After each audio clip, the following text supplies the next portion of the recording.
fellow bookworms to Tibra's Den. My name is Whitney, and today I have my February wrap up.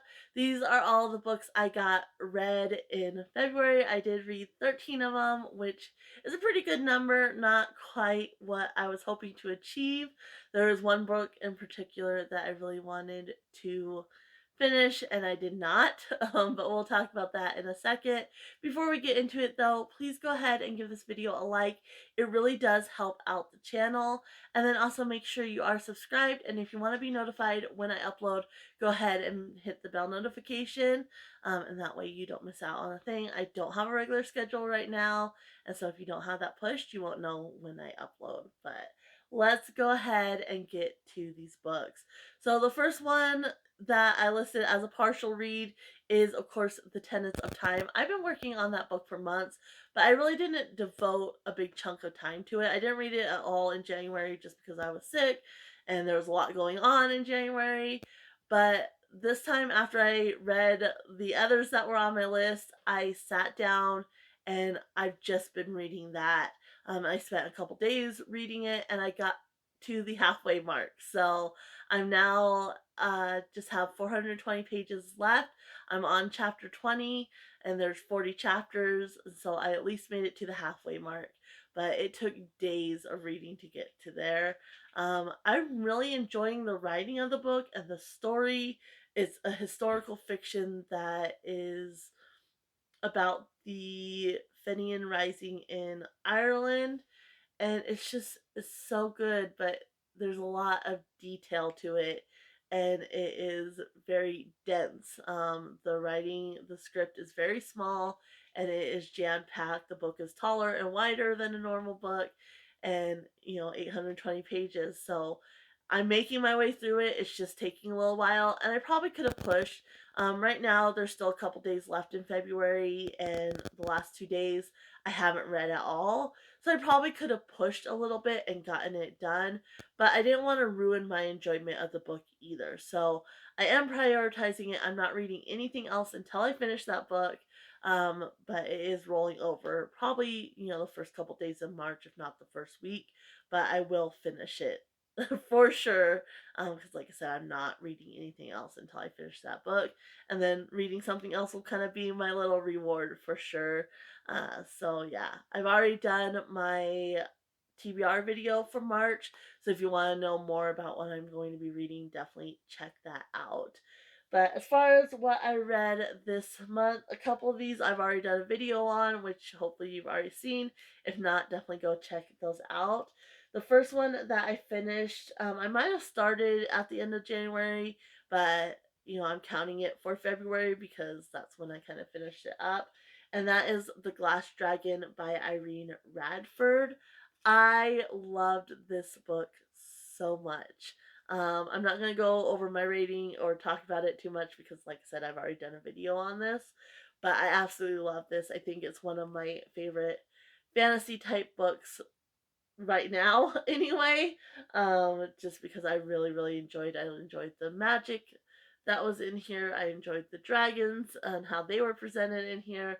I just absolutely love that. So definitely check out my video talking about that if you haven't seen it yet. And then next up for my Throwback Thursdays, I did read the Double Diamond Dude Ranch series. I have 6 of these. One of them was a misprint, and it's actually book number 5, but it was misprinted as number 7. So that was really frustrating. But there's 2 more in the series that I'm planning on getting at some point, just to kind of round out the series. I actually enjoyed these. They are pretty simplistic. They are, for probably younger to middle grade kids. I mean, I would say, like the end of um, elementary to middle grade, but they have, a good plot. They actually have kind of double plot lines in most of the books. And then there's kind of an overall theme to the series, which is why I definitely want to get the last 2 in the series, because the final one is about Belle's Full. So I also did a video on these if you want to know more about these. But I did enjoy these even as an adult, and so I definitely want to finish out the series, especially since there's only two left. So those are the ones I've already talked about. I had one more rollover that I wanted to read in January and I did not get done, and that was The Other Daughter by Lisa Gardner. So I did read this one right off the bat for February, and I'm not big on like mystery thriller type books.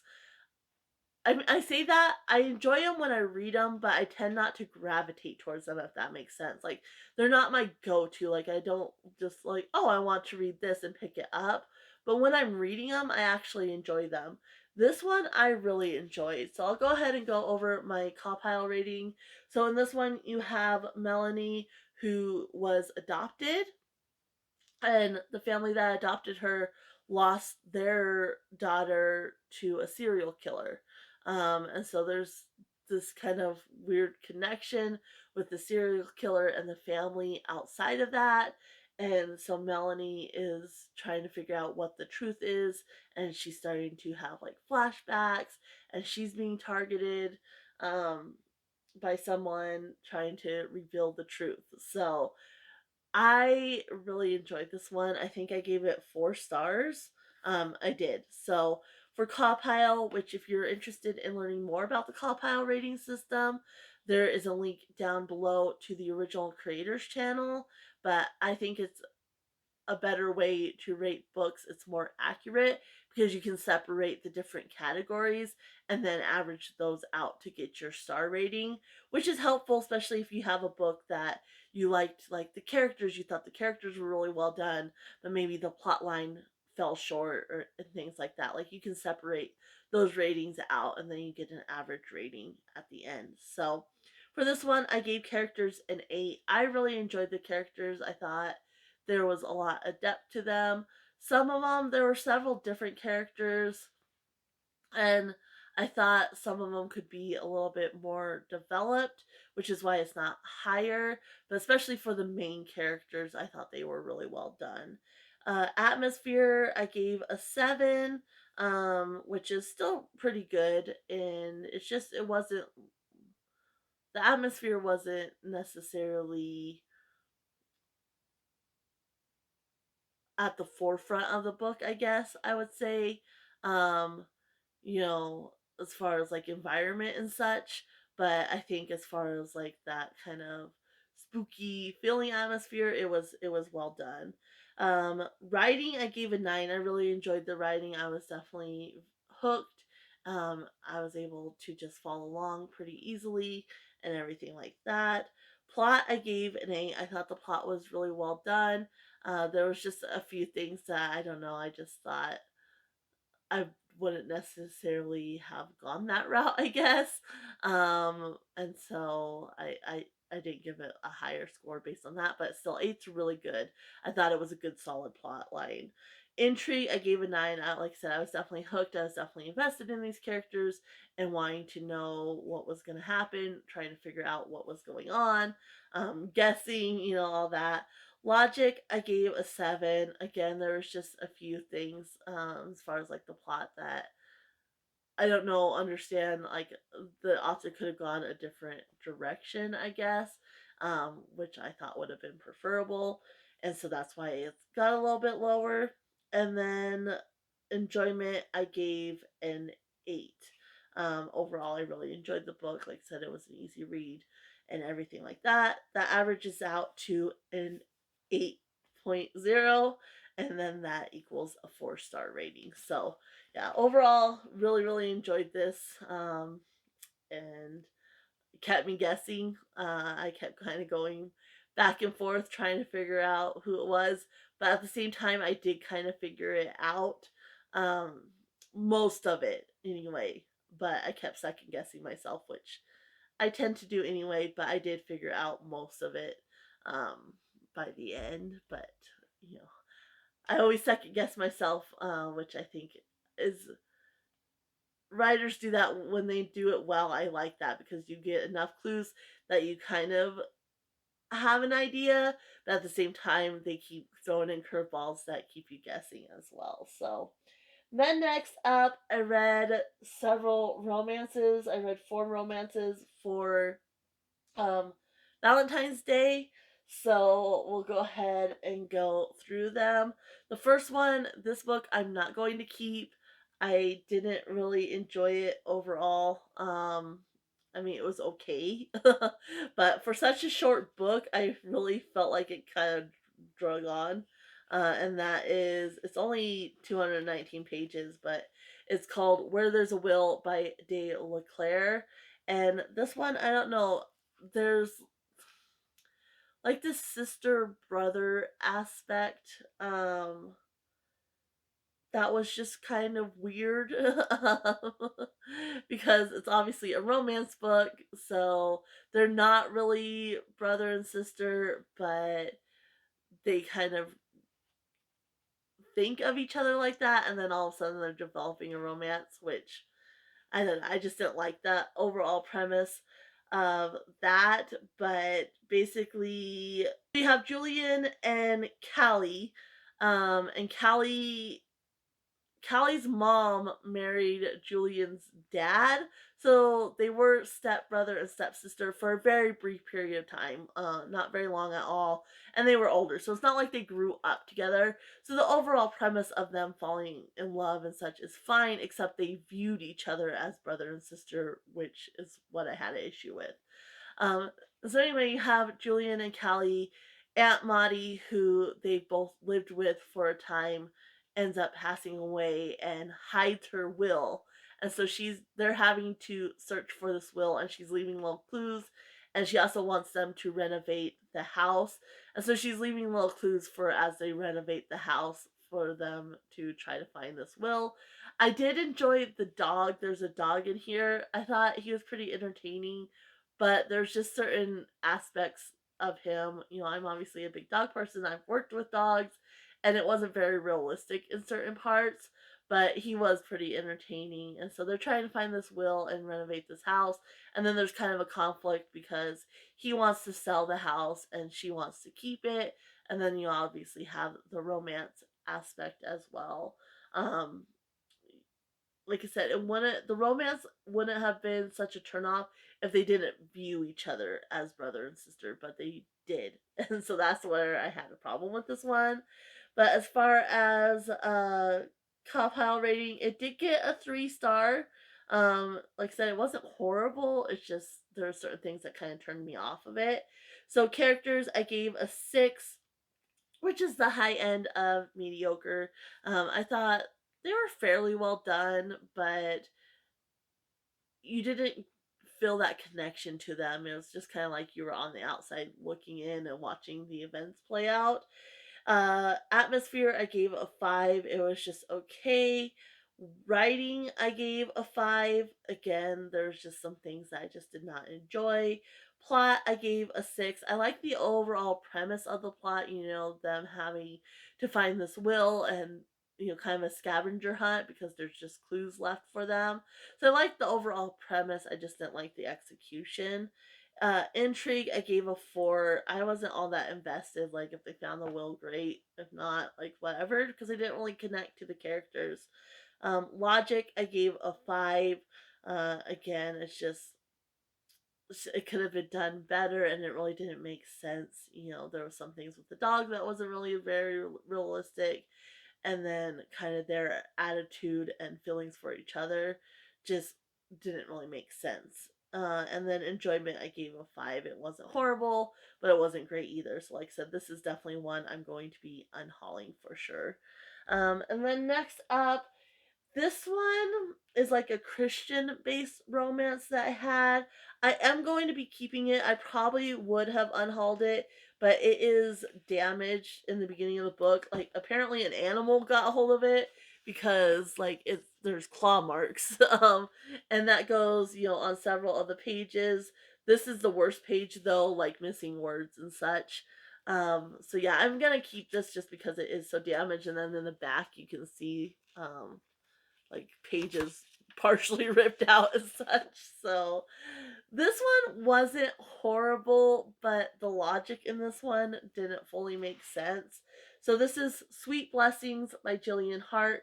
This is the McCaslin clan. So this is part of a series. For this one, it was also a 3 star, a little bit higher than when where there's a will, but not much. So character wise, I gave this a 7. I did enjoy the characters overall. I thought you got glimpses of the depth of the characters. It could have been better done, honestly. Like there could have been more depth to them, but you got glimpses and you got a good sense of who they were, even if you didn't necessarily feel all that connected to them. Atmosphere, I gave an 8. It's kind of this small town atmosphere, and you really got that sense, and I really did enjoy the atmosphere of the book. Writing, I gave a 6. There were some issues, like I said, with logic and the characters.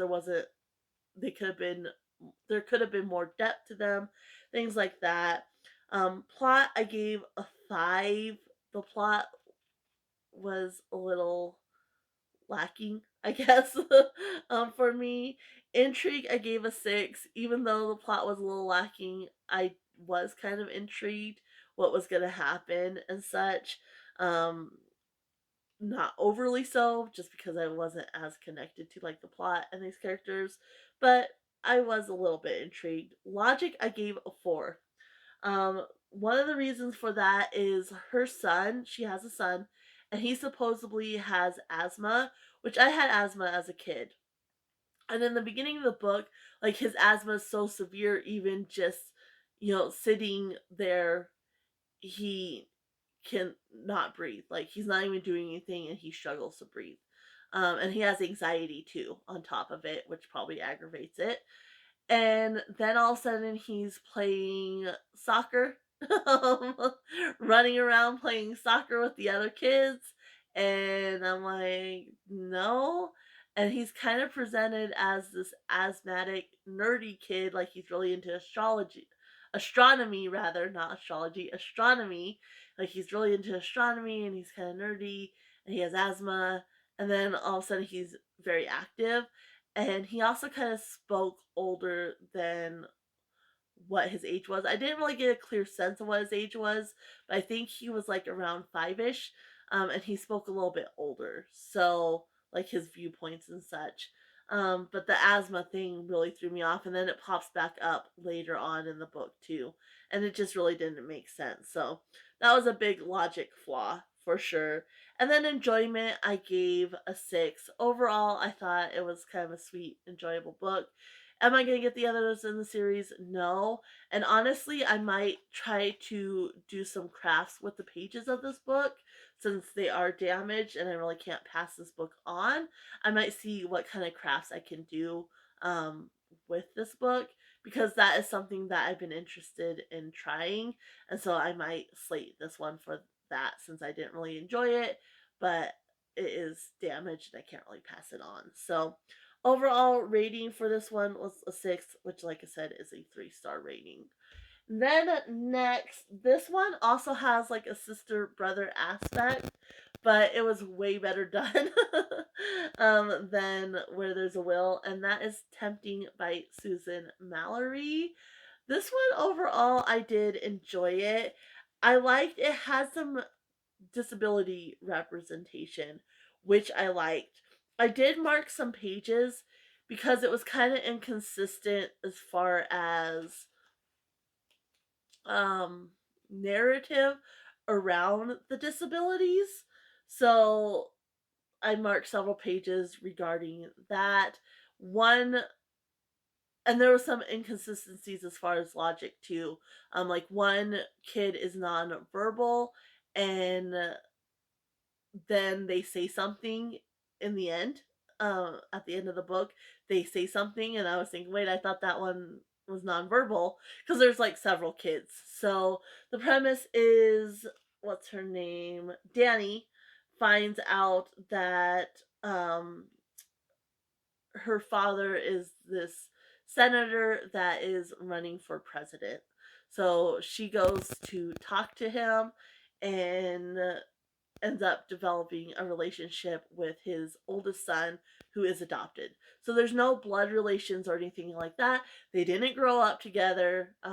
She grew up with her mom, and then he was adopted by Danny's father and his wife.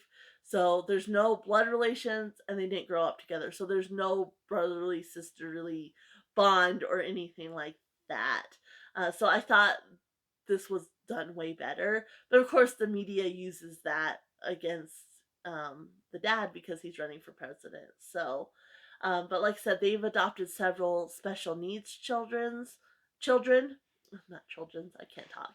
So they've adopted several special needs children, and that's represented in the book and throughout. And one of the things, Alex, who is the romantic relationship, the adopted son, he's been married before, and she did not like the children with disabilities. She kind of looked down on them. There's two children with Down syndrome. I don't know why I want to keep saying children's. Um, but yeah, there's two children with Down syndrome, and she doesn't really like them.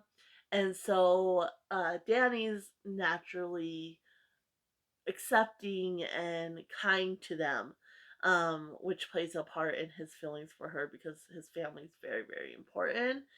And yeah, overall, I like the premise of this book. I thought it was enjoyable. Um, there's kind of the conflict because he's running for president, and Danny now has to act a certain way, but all she wanted to do was meet her father. There's kind of this conflict because with the her dad's wife, because obviously it was a shock to her learning that her husband had fathered a child, and then she also can't have children, and so that plays a part as well, because now everybody's kind of speculating, well, that's why they adopted all those kids, because she can't have children. He obviously can because he fathered this child and things like that. And so there's a lot of kind of like internal conflict and emotions there, which I really, really enjoyed. And then Danny really struggles. And there's something that takes place with her. She ends up taking one of the girls that has Down syndrome. She's getting older and going into high school and going to dances and such. And so she ends up taking her shopping, and then they're assaulted and things like that. So there's a lot of like conflict, and it's very emotionally heavy. But I thought overall it was well done. The only thing, like I said, there is some um, inconsistencies with the narrative, because at some points, Danny's like seems to have a good handle on how to interact with these children with disabilities, and then she'll the narrative will turn kind of ableist essentially. Like at one point, the kid that is nonverbal, she's like, well, he or they look normal. I can't remember if it's a female or a male, but they look normal but don't speak. And it's like that narrative kind of conflicted with this other presentation of how she interacts with them. Because if she really did have a good handle, she would never say, well, they look normal. That's not how you would say that. And so it kind of went back and forth, but overall, I like that it had the disability representation, and it had different disabilities, and different special needs. Like, so, you have the two kids with Down syndrome. You have one, I think he's paraplegic. He has a condition that causes him to need to use a wheelchair, and I don't think he has use of his legs. I could be mistaken on that. I'm kind of getting it all mixed up. But then you have the kid who's nonverbal. You have a girl who's deaf. You have a young girl who has HIV. And so there's a lot of different representation in here, which I really appreciated. And I thought overall it was done well. You had how they interacted appropriately, the family did. Danny was kind of somewhere in the middle, and then you had the ex wife who was just like, eh, you know, which was not okay. Um, so yeah, overall, I really enjoyed this.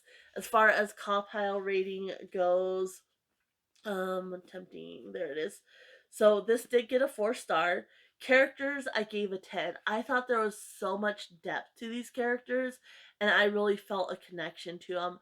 Especially, not even the main characters, but some of the side characters, which often kind of get left out as far as creating them and the depth that's there. Especially like his wife, the senator's wife. I thought there was so much depth there, and her feelings were very relatable. So they got a solid 10. Atmosphere, I got a 7. I gave a 7. I didn't think the atmosphere was again really at the forefront of the book. You kind of got a sense of it as far as like, well, him running for president, and the paparazzi following her around now, and kind of that upper class and such. But I don't know. I think that could have been a little bit more developed. Writing, I gave it 8. Overall, I really enjoyed the writing. Like I said, there was just a little bit inconsistencies and some phrases that I didn't really go with the narrative of Danny. Plot, I gave an 8. I thought the plot was overall pretty solid and enjoyable. Um, Intrigue, I gave 8 as well. I was pretty connected to these characters, and then wanted to know where they were going, what's going to happen. But, it wasn't like there wasn't a lot of depth to that either, I guess, to the plot and my intrigue in these characters. Logic, I gave it 8. Again, just a few inconsistencies, and kind of the senator, his reaction, I thought lacked a little in the logic department. Um, his reaction and how his character was being portrayed was a little bit off. And enjoyment, I did give a 9. I really enjoyed the book overall. So that's a 8.28, which, like I said, is a 4-star rating. So this is also part of a series. Probably won't get the others, but I did enjoy this one and probably will keep it. Then next, my favorite of the group is Cross My Heart by Carly Phillips. This one is kind of a romantic suspense, I guess. And so in this one, you have Lily, and she, as a teenager, with the help of her two friends, fakes her own death to get away from her uncle. Well, 10 years later, her uncle's going to try to get her inheritance and have her legally declared dead. And so she ends up having to come back onto the scene and reconnects with her old romantic interest, who is one of the ones that helped her escape. So that's the overall premise. And I don't know. I really enjoyed this book. I thought the characters were really, really done well. Not quite as good. I enjoyed the characters from Tempting a little bit more than these ones, but I enjoyed the plot line and such of this one more. You're kind of kept guessing as far as, well, not really guessing. I mean, it's pretty much laid out for you, um as far as like the plot and what's kind of going on, but it unravels throughout the book. So you get a little bit more information as you go. And so as far as compile rating, characters, I gave a 9, so not quite as solid, like I said, as the last book we talked about, but still very solid. Like, I really did enjoy the characters. There just could have been a little bit more depth in certain places. And then atmosphere, I gave an 8 overall. I think you got a good sense of kind of the atmosphere, but it wasn't like the best atmosphere ever, and it wasn't at like the forefront of what I enjoyed about the book. Writing, I gave a 7, a little bit less than the other one, but still I found the writing enjoyable. Um, Plot, I gave an 8. I thought the plot was done really, really well, and I really enjoyed it. Like that kind of um, tense suspense that's happening there. So let's see. Intrigue, I gave a 9. I was really invested in what happened to these characters and how it was going to play out. Logic, I also gave a 9. I really enjoyed the logic of this book. I thought it made sense and how everything played out. Enjoyment, I also gave a 9. like I said, a good solid read. I really enjoyed this book. That's an average of 8.42, which is a 4-star rating. So, and this one actually is a duology. There is a side character, well, two side characters that I wanted to know their story and how their story played out. And there's actually a sequel. So I went ahead and picked that up in a recent haul, which is Sealed with a Kiss. So this is about the side character of Hunter, who was also one of the friends that helped Lily escape. So yeah, this is gonna show how that plays out. And then there was a lawyer whose mom was originally gonna marry Lily's uncle, um, who went to school with Hunter, and that's kind of his romantic interest. And so this is their story. I did want to try to read this one in March. That's not gonna happen. I have so many books I need to read, but I'm definitely planning on putting this one on the list for April for sure. So look forward to reading this one. And then the last book that I read was one of my 25 Days of Bookmas books, and that was Blood and Fire by Shannon Mckenna. I love this book. I also did a video on this one, so if you want to know more about this one, definitely check out that video. But I was so surprised. I didn't think I was going to enjoy it. It definitely is a steamy romance type book, but the plot was really, really good. It kind of, the genres of this book are kind of all over the place. It kind of pulls a little bit from different areas, but it has kind of this sci-fi aspect and then like this um what's the word I'm looking for, like kind of not really CIA operative, but like um survivalist and army and aspect to it as well. And I'm definitely, this is the eighth in the McLeod Brothers series, and I'm definitely planning on going back to the beginning. I thought the relationships were done well, but excuse me, but not having read it from the beginning, I think you're definitely missing out on those connections. So I'm excited to go back, but definitely steamy. And so if you like steamy romances with um, good solid scenes, this is one you might enjoy. But also, it has like different genres pulled in there.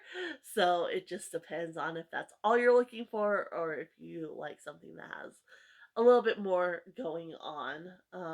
I will say though, like I said, I talked more in depth in the video I did on this one, but those steamy scenes and that narrative kind of took away from the overall story itself, because there were certain instances where that would not be on the forefront of someone's brain in that instance, and it was. And so that took away from the story a little bit, but overall, I really enjoyed this one as well. And then the last book I want to talk about, I know this video is getting a little bit longer, so if you stuck with me, thank you. But the book I was gonna do as book of the month for February, I actually ended up DNFing, and so that is Mother of Pearl by Melinda Haynes.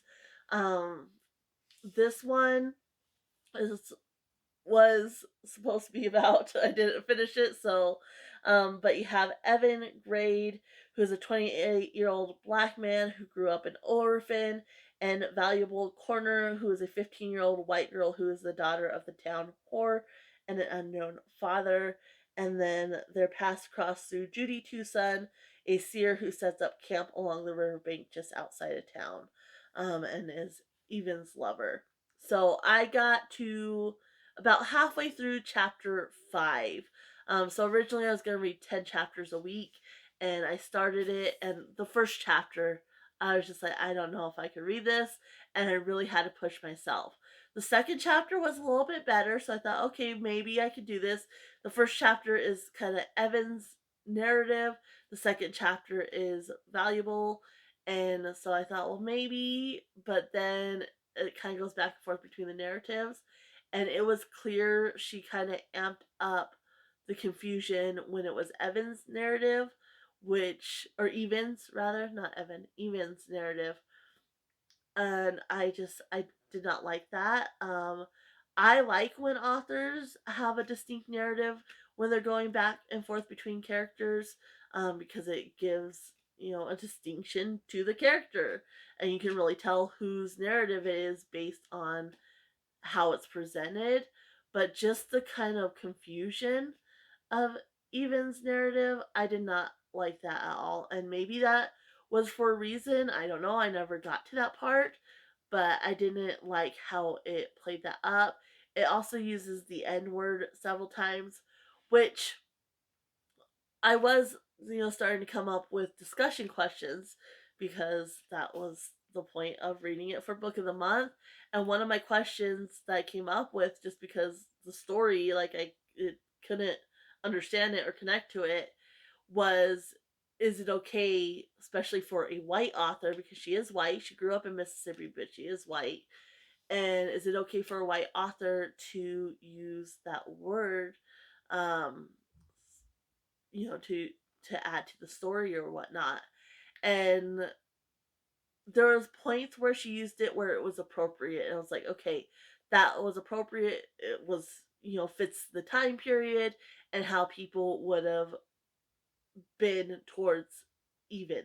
Um, so that fits, and that was fine. But there was other instances where she used it where I really didn't feel like it was appropriate. So that, right off the bat, like in the first chapter, there were several uses of that word, and so that kind of put me off. And then, like I said, just how I guess she was trying to get at, like, that he was like an uneducated black man, and so she was trying to get that tone across, but it was just all confusion when it was his narrative, and I just didn't like how it was presented, and I couldn't get into the story. I couldn't connect to these characters, even valuable. Like I said, that narrative was a little bit more smooth, but even her, I really struggled to connect to and such.